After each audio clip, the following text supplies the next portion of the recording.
wasn't flying.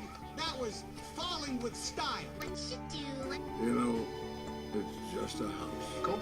Cool. Everything I ever did, I did for her. Now she's gone. But I'm still here. The past can hurt, but the way I see it, you can either run from it or learn from it. Your future is whatever you make it. Finally, we have them all.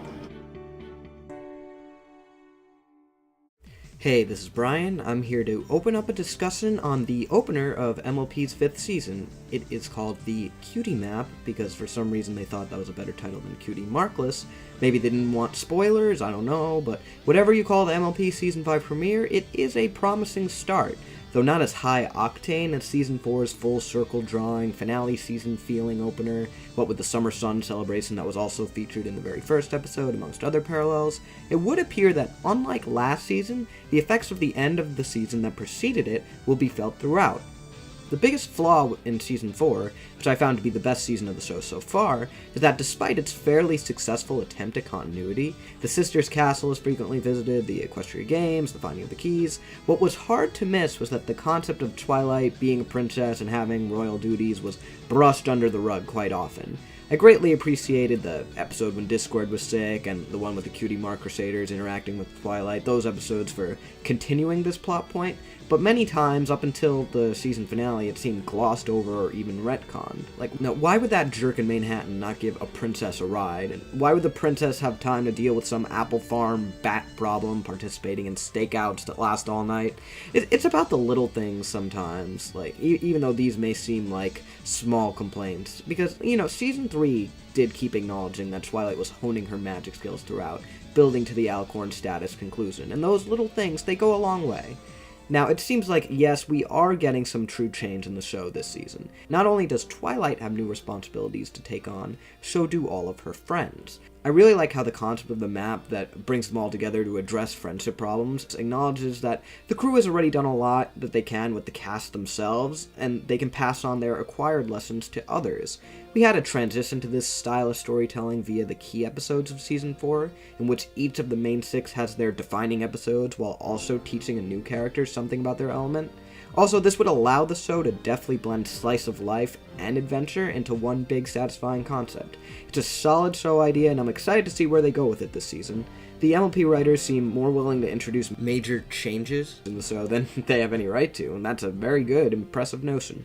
I do have to wonder how much of this season will actually be set in Ponyville. I was surprised enough that the premiere really didn't feature it at all. As for other characters besides the main 6, only Spike was briefly seen and Big Mac I guess was mentioned. I think this is the first two-parter that does not involve Princess Celestia whatsoever, so that's different.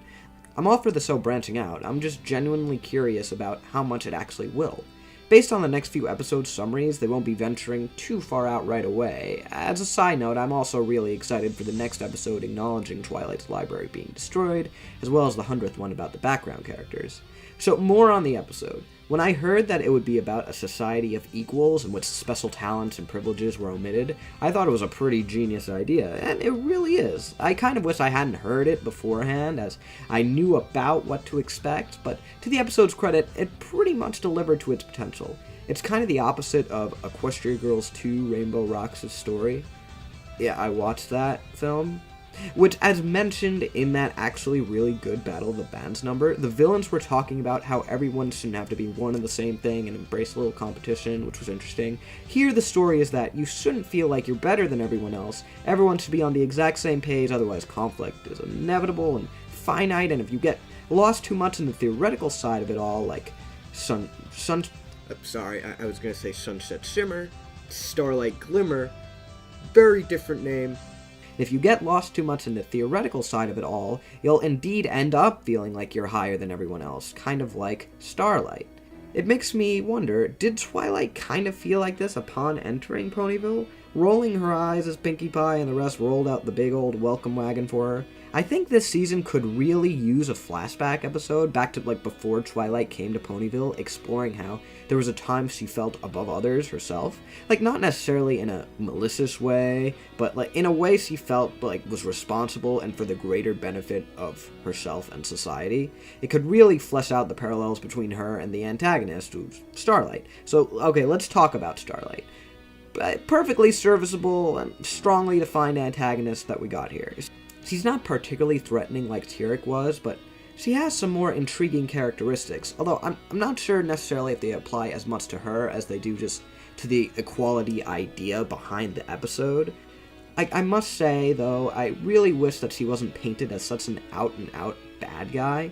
Like, I loved how when the show introduced her, they're building up to revealing the big mastermind behind the conspiracy, and it's this harmless, like, smiling character. Like, why didn't they stick with that? How much more interesting would it have been if they didn't have to make her blatantly evil? For one thing, it would have been kind of like a reverse Cadence story from A Candlelight Wedding. Like, characters suspect someone has bad intentions, but this time they really didn't.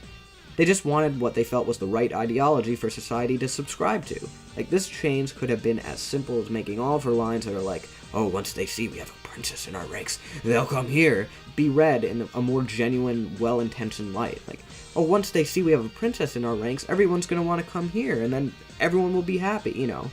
That's her flaw. That's the breaking point.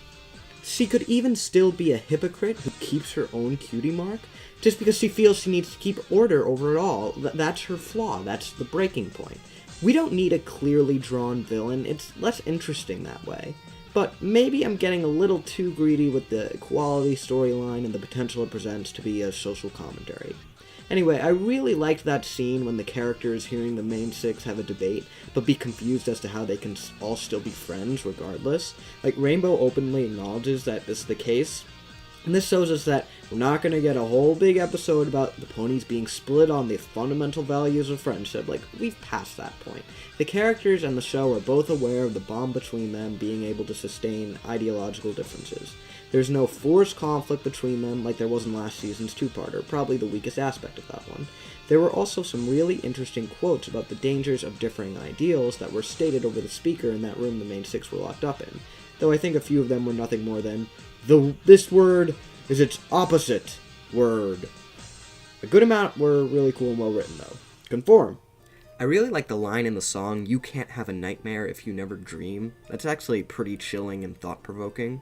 I also love the gag when Pinkie has that book and it's just equal signs on every page. Like, that's like they when they show brainwashing in these kinds of like stories, like it's kind of like a hilarious version of it. I don't know, it really struck me as funny. I appreciate the ending with all of the new characters having to use their talents to save the day. It's cool to see that it's not actually the main cast this time, but also it's a show not tell way of kind of going about your moral. Like, why is individualism the ideology the show's endorsing? Are they just saying, oh well, this character is evil, so that's wrong, what they're doing? No, they're showing why the right thing to do is the right thing to do. Instead of just saying, oh, well, it's not evil, you should do this, you know. But although, like, one of the snowballs, like, they make to throw at Starlight is, like, in, like, pie form, like, that's not really necessary to beat her. You could have kind of just thrown a snowball. It would have worked just as well. But hey, you know, they did a pretty good job. In terms of the very end, though, like, when they're like, oh, like, well, our Cutie Mark beepers are going off, maybe we should get going. Like, oh, well, can't we stay? And it's like, well, I guess we can stay for a little while. What if there's a life or death situation that you're not attending to? Like, they're going to come back into Ponyville, it's going to be just dystopian society wreckage, and I'm like, what happened here? It's interesting how this episode also reflected another two-parter, the Discord one, the Return of Harmony, in that the characters kind of turn into anti-versions of themselves, except in different ways. They don't embody hatred this time, they just lose what makes them different. Like Applejack losing her countryisms, that was absolutely hysterical, actually, implying that they are one of her most important qualities that make her who she is. Like, what a tragedy it would have been if that change was permanent.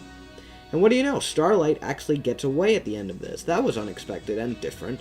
In Castlevania, the whole thing with the pony and the shadows, that was either a lost opportunity at great foreshadowing, or actually some great foreshadowing at the big villain of the season, if you see it as Kirik, who had been banished and all that. But never before have we truly had a season-wide villain.